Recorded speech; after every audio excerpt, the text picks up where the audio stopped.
Hello, this is Spartan Commander, and this is a 726 Rome Total War Brotherhood game that I've put onto YouTube. As a lot of you will know, recently I've been putting on a lot of modern battles. Well, this battle was fought nearly 2 years ago, and it's been taken from our Brotherhood archives. Just to give you a heads up, for Saturday's battle, Saturday the 11th of the 2nd, we're going to put a battle type on that we have never put on our YouTube channel before. After 726 battles, this is a new type battle that we're going to be putting on Saturday, and what a battle it turned out to be. So as I say, just give you a heads up, for next Saturday's battle is going to be one we've never put on our YouTube channel before, and I hope you're going to enjoy it.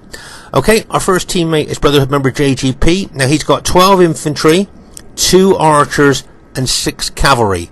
12 infantry, 2 archers and 6 cavalry. Quick look at the upgrades on his cavalry. And he's got mixed upgrades. He's got 8 upgrades on some of his cavalry, 2 experience stripes, gold shield, gold attack, and on another cavalry he's just got an experience stripe, gold shield, gold attack there. So that would be a tried and tested JGP Roman army there, and I'm sure he'll do very well with it during the course of the battle. Our next teammate is someone who's called himself Lazy Ant, but is in fact Brotherhood member TR. Now TR has got 12 pikes, 3 cavalry, 2 chariot archers and 2 foot archers, and very often I think Pontus is becoming TR's faction of choice. You'll notice that most of his pikemen have got 8 upgrades on, 2 experience stripes, gold shield, gold attack. There, if you notice there, you'll see most of them have, and I think a couple of his units have just got 7 upgrades on, and experience stripe, gold shield, gold attack. I'm thinking they're probably going to be his pilot shield units. There you've got his Cappadocian cavalry. There you don't see Cappadocian cavalry that much on the modern day battlefield, and he's got 7 upgrades on, an experience stripe, gold shield, gold attack. He's also got, I believe, chariot archers here. Yeah, remember these guys can form that Cantabrian circle, which can be very, very effective, and foot archers find it very difficult to kill the archers when they form that particular circle there. Okay, and there is also, he's got a light cavalry missile unit there. You don't see these units used that much on the modern day battlefield. So there you go, that's TR's Pontus army. As I say, that is his faction of choice. Our next teammate is myself, Spartan Commander, and I've got 13 Spartans and 5 archers. Okay, just show you my archers there. You'll see I've got 3 long-range elite Cretan archers, and I've got 2 of the cheap medium-range archers there as well. Okay, so that's my Spartan army there, an old army as well, that one is. Okay, and our last teammate is Brotherhood member Mantu. Now Mantu's got 14 infantry and 6 cavalry. Okay, 14 infantry and 6 cavalry. We're going to have a quick look here. You'll see that most of his infantry have got 7 upgrades on, an experience stripe, gold shield, gold attack. Okay, also he's got an eagle unit there for that extra morale bonus for his infantry, and of course he's got his infantry general as well. So not only has his infantry got really good upgrades, he's got 2 lots of morale bonus there from his legionary unit, the eagle unit, and his infantry general unit. Okay, as I say, the vast majority of his infantry have got 7 upgrades on, an experience stripe, gold shield, gold attack. Now what I'd like to do is show you his cavalry here. Now you'll see that he's got Roman cavalry. Can you see there, Roman cavalry?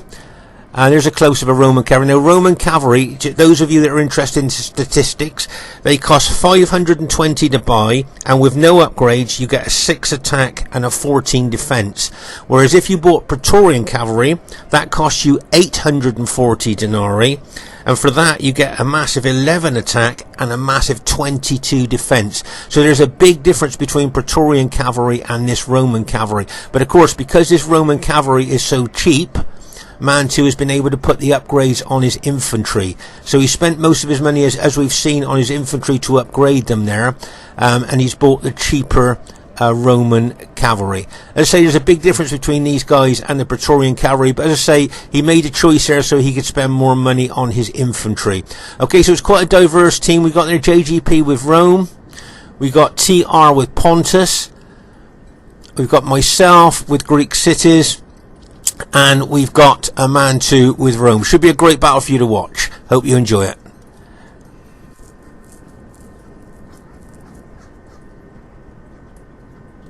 Okay, at this stage of the battle, I'm going to take you back to late 2004 into 2005. I'm going to take you back in time there. And the reason I'm saying I'm going to do that is because I'm going to show you an old battle formation from late 2004 into 2005. When Rome Total War first came out, for the first 3 months, I only played with the Greek cities faction, hence my name, Spartan Commander. And in that time, I practiced, I practiced with different battle formations, and I found this one to be quite effective at that time. Somebody said to me, "Oh, it's like a Battering Ram, Spart." So from then on, this formation was named as the Battering Ram formation. And as I say, in late 2004, when Rome Total War first came out, into 2005, this battle formation, believe it or not, was quite feared by enemy troops that we played against. As I say, that was a battle formation back in the day there, but I think, Rome Total War tactics and strategy has evolved over the years, so there is a big flaw in this battle formation these days against new tactics and new strategies. But just to say, back in late 2004 into 2005, believe it or not, this was a feared battle formation.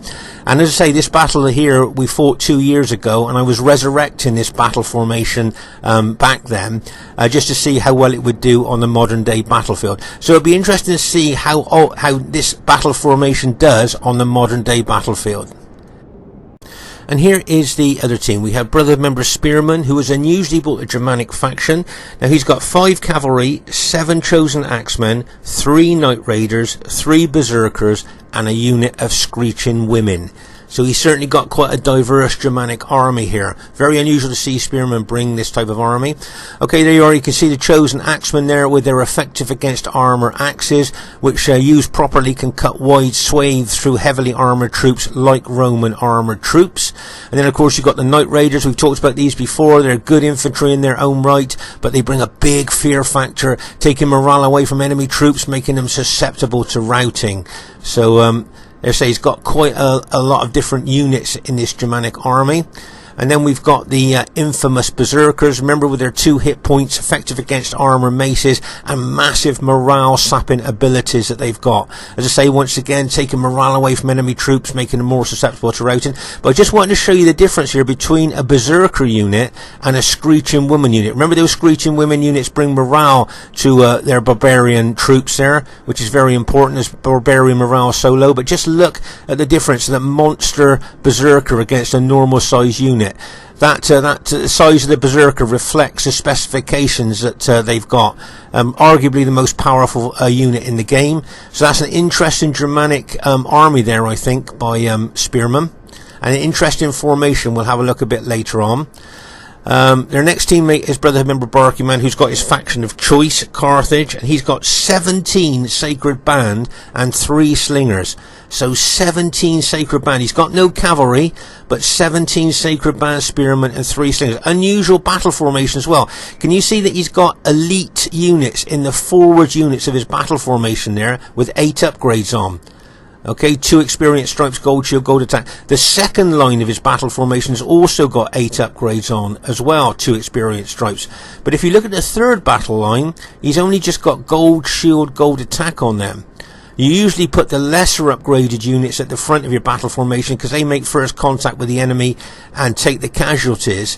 And you put your more elite troops at the back. So that's an unusual kind of formation there, battle formation for Barclayman, and it'll be interesting to see how well that does. But 17 units of Sacred Band Spearmen, that's going to take a lot of stopping there. Their next teammate is Brotherhood member Demon. Now Demon has got 13 infantry and 6 cavalry. Okay, 13 infantry and 6 cavalry. We haven't seen Demon on RTW for a long time now, so it would be nice to see him return. And if you notice here in his army, you'll see that he's got an eagle unit as well as his infantry general. So he's got a lot of morale boosts going on there for his infantry. That's always a good move. And a quick look at the upgrades on his cavalry. He usually brings, I think, 7 upgrades on his... Yeah, there you go. 7 upgrades and experience stripe, gold shield, gold attack on his cavalry. So that's Demon's army. And their last teammate is Brotherhood member Crypto, the host of this battle. And Crypto has got 6 Cretan archers, 9 pikes, and 5 cavalry. Okay. So that's what he's got in his army. You don't see him bring Macedon very often, so this is probably an experimental army. If you look at his pikeman there, he's got 7 upgrades on his pikeman. An experienced stripe, gold shield, gold attack, and I think all of his pikemen are the same there. An experienced stripe, gold shield, gold attack. Quick look at his cavalry, and he's got 7 upgrades on his cavalry as well. An experienced stripe, gold shield, gold attack. So there's the enemy team, quite diverse as well. You've got Germania with spearmen. You've got Carthage with Barclayman. You've got Rome with demon.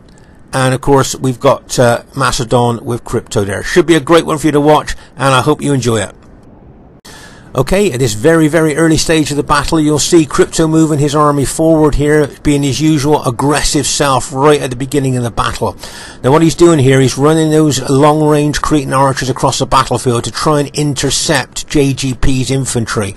What he wants to do is shoot into the flank of JGP's infantry as he's moving over to team up with his teammates. Okay, so as I say, Crypto being very, very aggressive right from the very start of the battle there, as he always is. Say it's going to be a foot race there between those long-range Cretan archers and JGP's infantry getting up to the centre where he wants to be. But as I say, Crypto usually does this is one of his favourite tactics here, moving those long-range archers forward so that he can target enemy troops trying to move to the centre to form up with their teammates. As I say there, you can see him really running those Cretan archers forward there. Really wants to get in range of JGP's moving infantry so that he can cause him a lot of casualties by shooting him in the flank. Right, let's just pause the game for a second here. So to say here, you can see, you might think, well, why doesn't JGP charge his cavalry down there to maybe hit those archers? Well, of course, Crypto's thought about that. He's got his 5 well upgraded cavalry there, plus he's got his allies Scipii cavalry there as well, that they can move in to actually intercept JGP's cavalry if he did decide to attack the archers there. Okay, so as I say here, you can see Crypto's now moved those Cretan archers within range, and they're starting to shoot into his JGP's cavalry there. You can see that he's caused JGP's cavalry a few casualties there, but not too many. As I say, I think JGP started quite far back in his setup area there, which has helped him to kind of keep out of range of Crypto's Cretan archers there. But as I say, that is a tactic that Crypto always uses right at the beginning of the battle, moves his long-range archers forward to try and target enemy troops moving up to the centre to team up with their teammates. Here you'll see Mantu moving his well-upgraded Julii army towards the enemy troops there. Remember that Mantu's got an experienced stripe on all his infantry, plus he's got an eagle unit and a general unit for extra morale bonus. Now what he would like to do is get in range of the Carthage Sacred Band army there, so he could throw all his pilers in and really damage those forward units of Barclayman's battle formation there. Now Barclayman realised that's what Mantu wants to do, so if Mantu moves further towards him there, I'm thinking that Barclayman will back off. Here you can see my Spartan army there. Now I don't really want to take on Carthage at the moment, but what I'd like to do is to take on that Scipii army, or even take on the Germanic army. That would be the two best targets for my army, I think, at this stage of the battle. I want to stay away from the long pikes of Macedon if I can, because we know Macedon pikes very long there, and I'd like to go, as I say, for the Romans or the Germanic enemy factions there if I get a choice. Okay, but of course in battle very often you have to stand in to the breach, step into the breach there, so we'll have to see what happens. Now here I thought I'd show you something quite interesting there. You'll see that the army is set up there, but what I really want to show you here is the Germanic infantry battle formation here. You might find quite interesting. You don't see this very often these days, but if you notice here, can you see how a spearman's formed up this battle formation here with his berserkers and screeching women there in the centre. Now, as we know, if enemy troops get close to the berserkers, it activates them, and the moment they're activated, they come out of the control of the Germanic general and just attack the nearest enemy unit. Now, bearing in mind, arguably these are the most powerful units in the game. You need to protect them, so that's why Spearman's built that battle formation around the berserkers and that screeching woman unit. Okay, and that's why he's protecting them with his infantry there. So as I say, it's an unusual battle formation. You used to see that back in the day. You don't see it very often now. Many years ago, that used to be a kind of a formation that used to be used quite a lot. Now over here, you'll see that Mantu is thinking just what we've said there. He'd like to get that cavalry unit there and try and smash into that battle formation to try and get through to the berserkers to activate them. That's what I think he's thinking there. He's left most of his cavalry back there, but just taking one unit round there. I think he's trying to be sneaky Mantu there with that one unit he's trying to take round there to activate the berserkers. But as I say, that Germanic battle formation, you used to see that a lot many years ago. So you don't see it on the modern day battlefield now. Here you can see Mantu getting closer to Barclayman. Now, as I said earlier, it wouldn't surprise me if Barclayman, there you are, is going to back his infantry off. He knows that Mantu wants to throw in loads of pilers into his sacred band units, so he has tactically made a good decision there to back his Carthaginians off. You can see Mantu running forward like he really wants to catch those those Carthaginians there to throw in those pilers of his.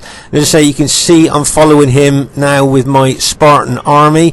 As I say, what I really want to do is target that Scipii infantry or those Germanic infantry. I don't really want to take on Carthage at this stage of the battle.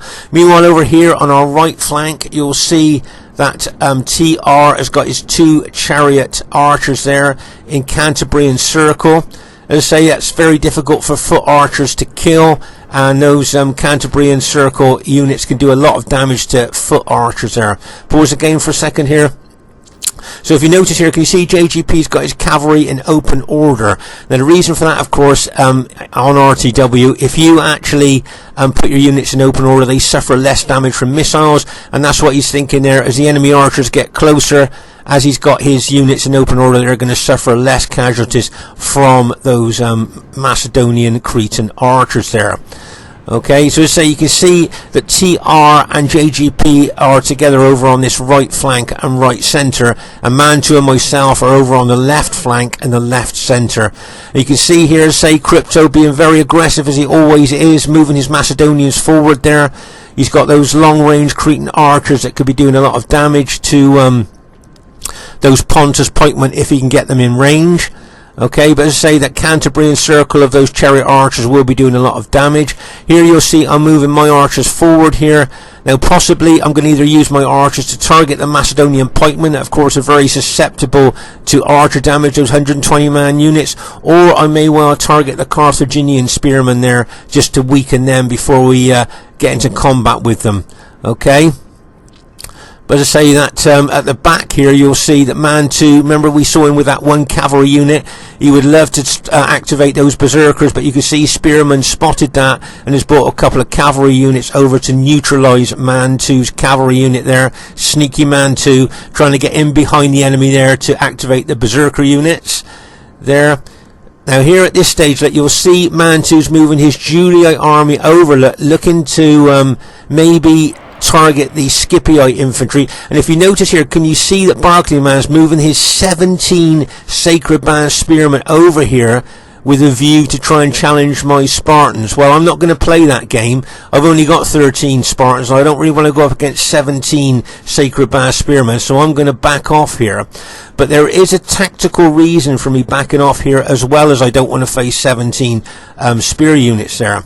And that is that if I can draw that Carthaginian army forward, I would then attack them to hold and pin them. Okay, if you can you see my Pontus ally there, just over on the right. Okay, so just pause the game for a second here. So I'd like to draw the Carthaginians forward. I would then attack to pin and hold, and then hopefully TR would bring in his Macedonians into the flank of the pinned and held Carthage spear army there. Okay, I remember that's probably what I was thinking. As I say, this battle was fought nearly 2 years ago, but just looking at how I'm moving my troops there, that's what I'm thinking's happened there. I can't really remember much about the tactics and strategy of this battle, so I can only go from what I'm seeing here. But as I say, you can see my archers there targeting the enemy Macedonian pikemen there. As I say, those 120 man units very susceptible to missile damage there, so that's why I'm doing that. And as I say, don't forget that Carthaginian army, 17 spearmen and 3 slingers. Right, now can you see Spearman moving his Germanic army forward there? Okay, the Knight Raiders, the chosen axemen there, he started to move them forward, if you noticed. Now can you see that the enemy Scipii troops are now moving towards Mantu's Julii infantry? Right, let's pause the game for a second here. So here you can see Demon moving forward. Now I don't know whether this is the enemy team's battle plan. Maybe pin and hold Mantu's Julii army, while the rest of the Germanian army then smashes through. So kind of Demon would be the pathfinder, and the Germanic army would go through his army to smash into Mantu's. Plus you've got a Demon Scipii cavalry and the Germanic cavalry that could ram home the attack. Do you see what I mean? So the Germanic army, the Scipii infantry charge in there, and all that cavalry would ram home that attack onto Mantu's Julii army there. We'll just have to wait and see. That looks like it could be the enemy team battle plan. I don't know what you guys are thinking there, but as I say, you can see that Demon's taking the pilers there from the enemy Julii troops, but you can see now that Spearman's charging his Germanic troops in there with those Knight Raiders, chosen axemen there. He's really charging into Mantu's Julii. Right, let's pause the game for a second here. So there you are. You can see the Germanic troops there, the Knight Raiders there. Now, if you notice that Mantu's troops, look what they're saying. Look at the writing here. Let's see that. Intimidated by nearby enemy. That's the Knight Raiders. Okay, the Germanic Knight Raiders are intimidating the Roman troops there. Okay, so you can see those Knight Raiders there. So they're sapping morale away from Mantu's Julii infantry there.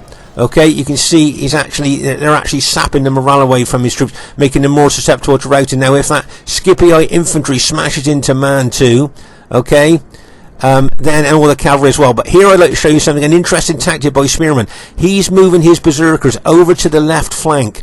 Okay, so the most powerful units in the game, he is moving over to the left flank there to his Macedonian ally. Okay, now it's very, very unusual tactic there. Maybe they're looking to smash into JGP's SBQR units there, but normally you'd put the berserkers in with the rest of the Germanic army and his Scipii allies there to try and rout Mantu's army, to help rout Mantu's Julii army there. So it's unusual to split the most powerful units in the Germanic army away from the rest of the Germanic army there. Very unusual tactic to do this, but there you are. You can see the Germanic troops are running forward there, attacking Mantu's Julii infantry. They've routed his forward units there. You can see that the Germanic troops are really pushing in there. Right, here comes Demon's Scipii cavalry there, and they're going to try and ram home that Germanic attack. Look at that Scipii cavalry going in there. Get ready for this. Bang! As they smash into the forward units of Mantu's Julii units there. Just look at the impact and penetration there of that Germanic infantry and those Scipii cavalry there charging into Mantu's infantry. Mantu's infantry, I think, is holding really well. If he didn't have the upgrades on his infantry and those that eagle unit in there as well, I think that his army could have routed. Can you see I'm moving my Spartan army now over there? You can see that the Carthage army is being brought into it as well. So this centre area here, I think, is going to be the make or break of the battle. Meanwhile, over here on our right flank, you'll see that the berserkers have now been activated, and they are now going to charge into JGP's SBQR infantry. Okay, so now will JGP be able to hold here on our right flank? You can see here, intimidated by nearby enemy. If you look at the writing here, intimidated by nearby enemy. So those berserkers are sapping the morale away from JGP's troops there, plus those Macedonian troops are going to smash in there as well. So it looks to me like the battle plan of the enemy was to send most of their troops into the centre, but also hit our right flank as well with the berserkers and the Macedonians of Crypto there. There goes the berserkers that smash in there. As I say, don't underestimate the morale sapping abilities of the berserkers. Okay, and remember, the more morale they can sap away from enemy troops, the more susceptible they are to routing. Okay, so over here in the centre here, you'll see that on my Greek cities has just reached the fight in there. If you notice there, can you see? There's and you can see the Carthaginians, the Scipii and the Germanic troops there are all pushing in. But I've just managed to get there with my Spartan units now to help Mantu's Julii army there. pushing into all those enemy troops there. But you can see here that the enemy plan was to try and smash our centre there, but both TR has brought his Pontus pikes over, and I've got my Spartans there as well. Okay, but over here at the rear of the enemy battle formations here, you'll see their slingers and their archers have been shooting into us mercilessly, causing us a lot of casualties. So if we can take them out, that would be a good move for us there. And I think that's what Mantu was thinking there. He's got his Roman cavalry, look, in behind the enemy troops are looking to take out their missile troops. So hopefully he'll take out those Cretan archers and those slingers as well as he charges forward there, because that will help us out a lot there, because as I say, they've been shooting into us mercilessly all the way through the battle there. Right, you can see my Spartans there now are now pushing in towards the enemy troops, and you can see there's enemy cavalry been charged in there as well, Germanic cavalry. Right, there you are, you can see our Julii has got in behind them now, and there you are, you can see them starting to wrap up those archers there.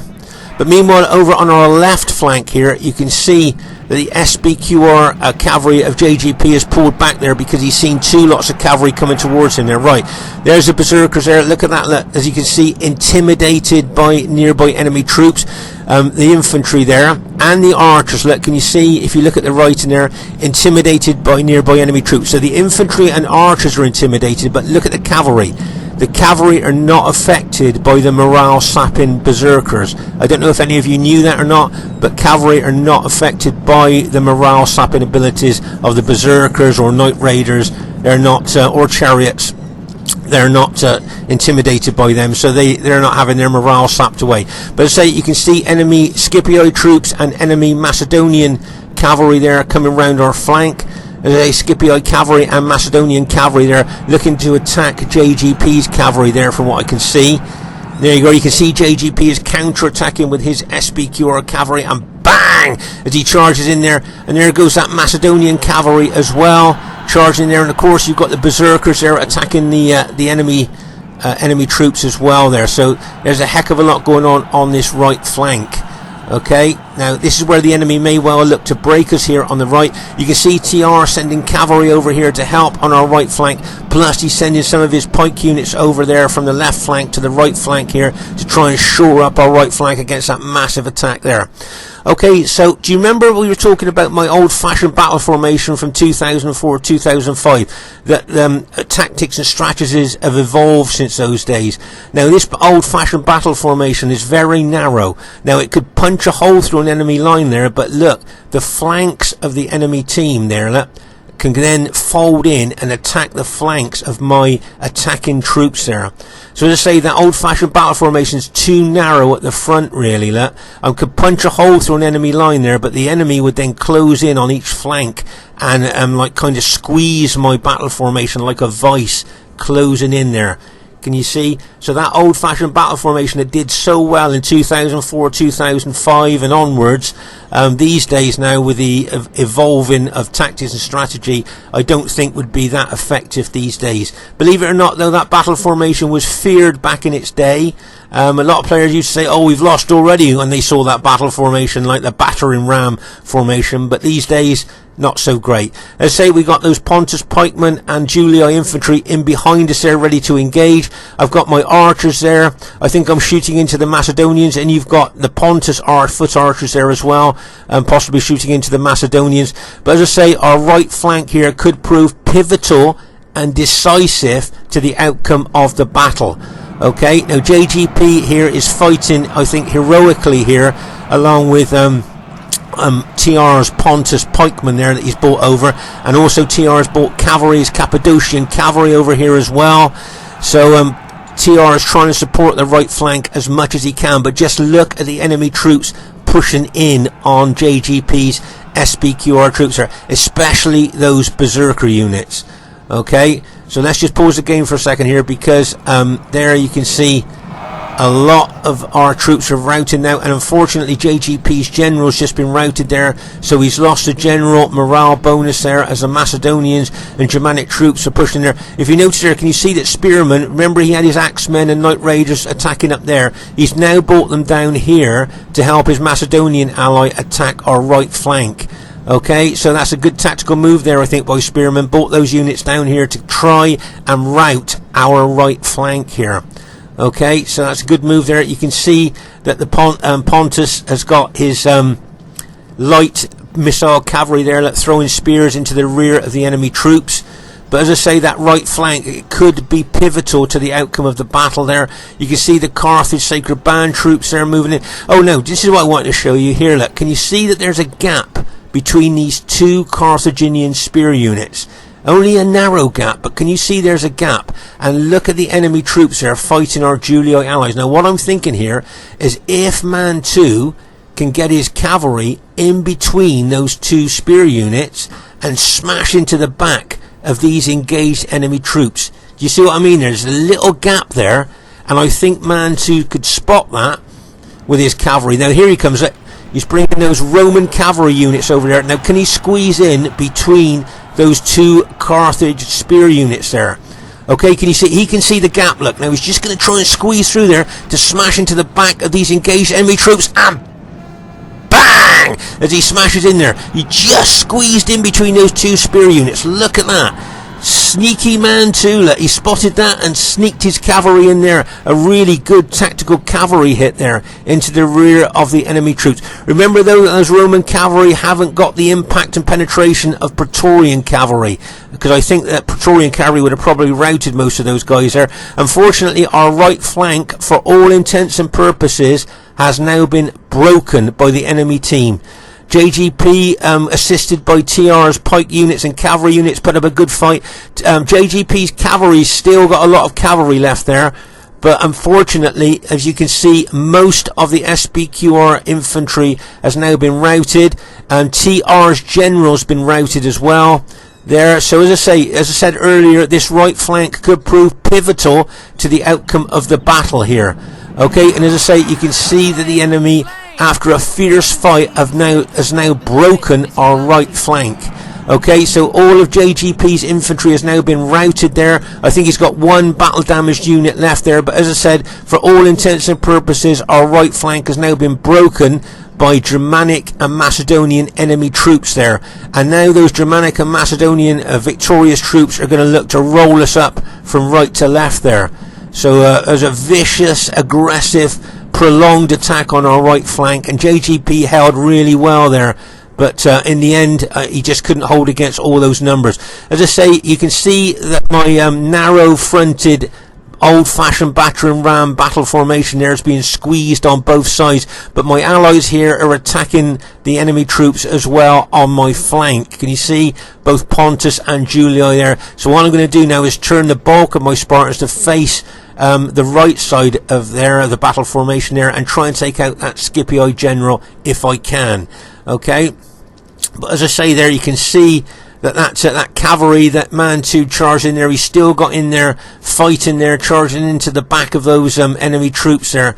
That was a nice hit there by his cavalry there. As I say though, I think if that was Praetorian cavalry, he would have routed a lot more enemy troops there, because as I say, they are got better specifications than that Roman cavalry that he's got. Now JGP's got one infantry unit left, this infantry unit, and he is wisely bringing it into his allies' battle troops there. Look, and there you can see those damaged berserkers charging there. But remember, even though those berserkers are damaged, they're still bringing that massive fear factor, still sapping the morale of enemy troops there.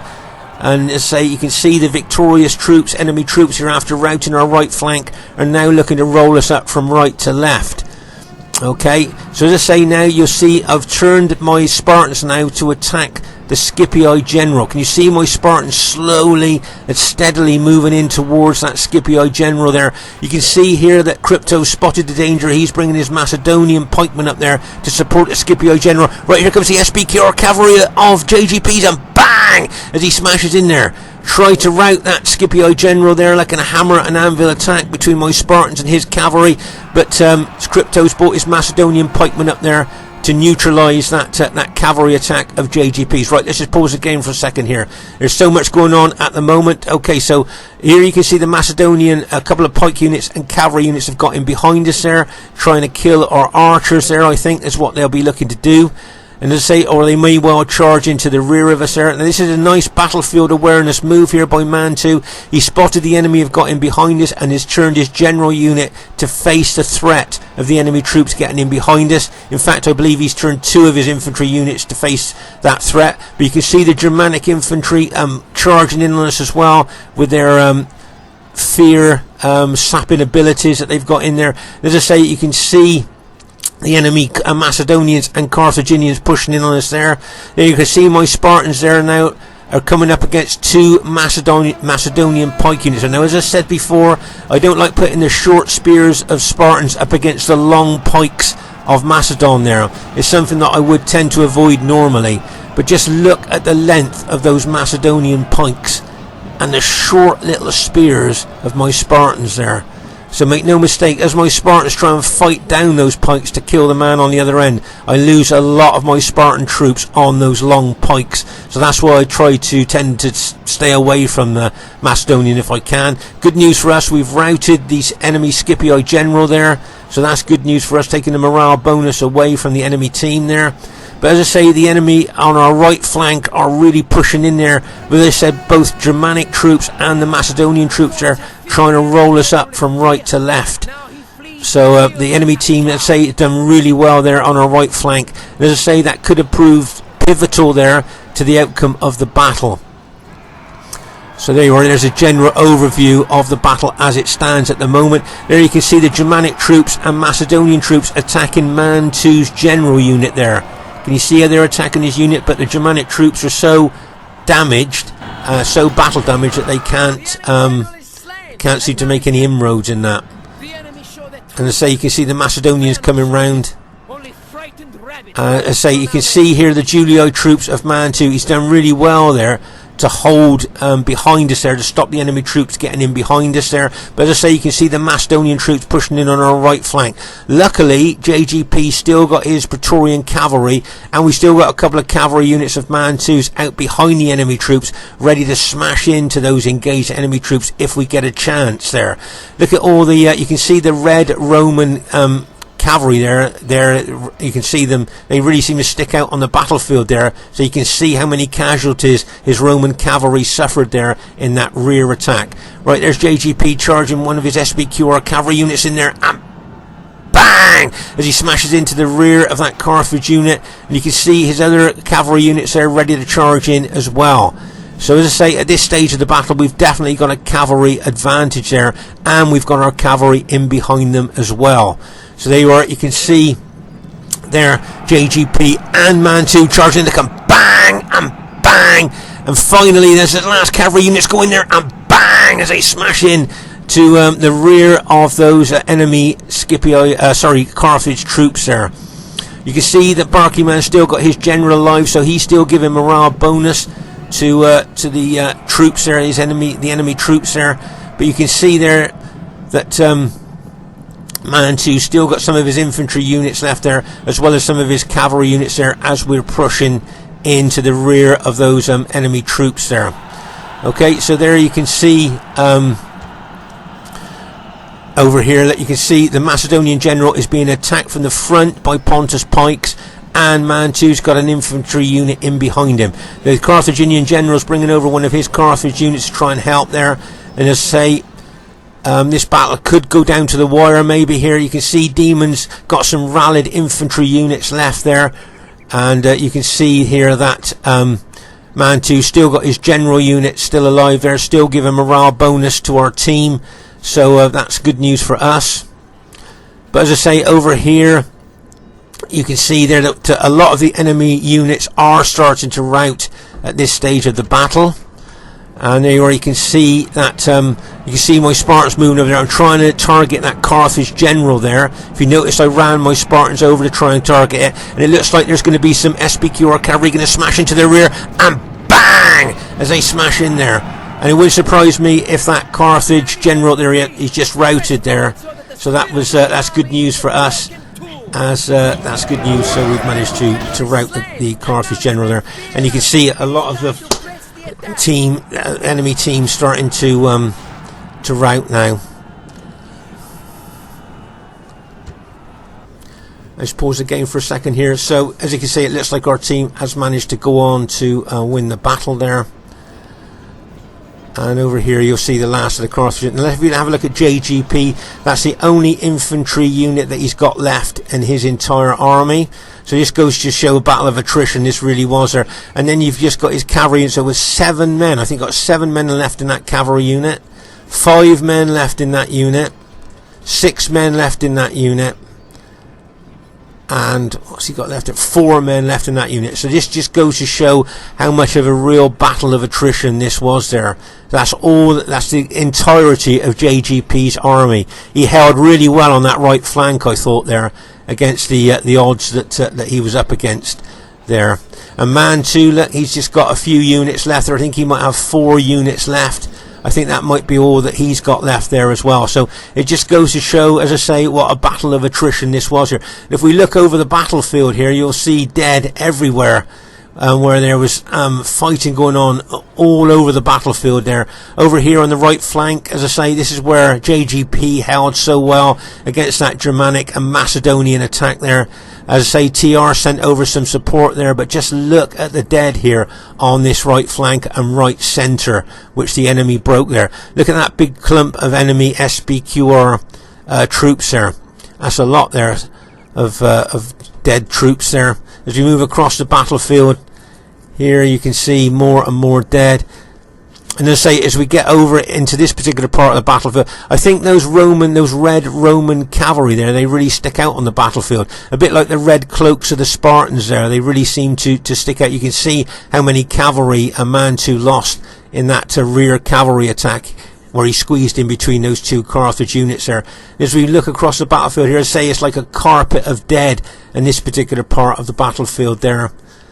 As you can see, as I say, wherever you look over the battlefield, there seems to be dead troops there, but you can see there where the most intense part of the fighting was. But as I say, our team just about managed to go on to win the battle there. So do you think this will be a close victory, an average victory? What do you think this battle will be, looking at the small amount of troops that we've got left there? Be interesting to see what the actual outcome will be there. Anyway, I think Pontus held very well. I think TR's wall of pikes there held extremely well for a long time there. As I say, there you are. So the first thing I'd like to say is really well played to everybody in the game there. I thought everybody played well. And as you can see, it was an average victory there. I thought it might have been close looking at the troops that we had left. Must have just scraped into average. Highest kills in the game goes to Brotherhood member Mantu. 1,925 kills. So really well done to Mantu there. Got some really good kills there.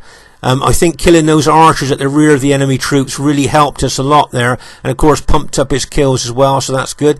Well done to Crypto, got some really good kills there with Macedonian troops there. He doesn't use Macedon very much, but I thought he played extremely well there. Nice combination with the Germanic general. Well done to Demon, possibly didn't get the kills that he wanted to there, but I thought he played very aggressively, especially at the beginning of the battle there, so really well done to him. Well done to Barclayman, got some good kills. Remember, he had 17 spear units and 3 slingers. So he got some good kills there, I think, with that particular army. So well done to him. Where with his Carthaginians, his faction of choice.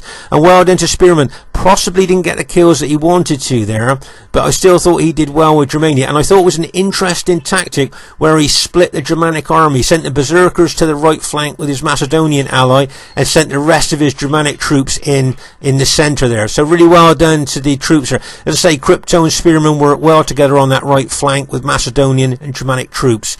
So well done, guys. My kills, yeah, I'm quite pleased with that. 1,883 killed for that old battle formation and old army. I thought I did well from 2004-2005 battle formation. Quite pleased with that, really. Well done to Mantu, as I say, highest kills in the game, played really well. Well done to TR. Possibly didn't get the kills that he wanted to there, but he was supporting all over the battlefield and held the line well with his Pontus pikemen. He's still got a lot of troops left. And well done to JGP. Didn't get the kills that he wanted to there, but he formed an absolute pivotal role on that right flank, holding as long as he did against the massive attacks of the combined Germanic and Macedonian army there. So I thought JGP held really well there on that right flank. Very diverse battle as well. As you can see, we got Greek cities, Rome, Pontus and Rome in our team, and the enemy got Macedonian, Rome, Carthage and Germania in their team. Very diverse battle. Do you think either team had faction advantage? Just to say, hope you enjoyed this battle, and just to give you a heads up, don't forget Saturday's battle. After 726 battles, we're putting a different battle type on our YouTube channel on Saturday, and what a battle it turned out to be. As I say, very, very unusual. It's the first time we've ever put this type of battle on our YouTube channel, and it's something to really look forward to, and I hope you will enjoy it. Okay, Spartan Commander saying bye for now. See you soon.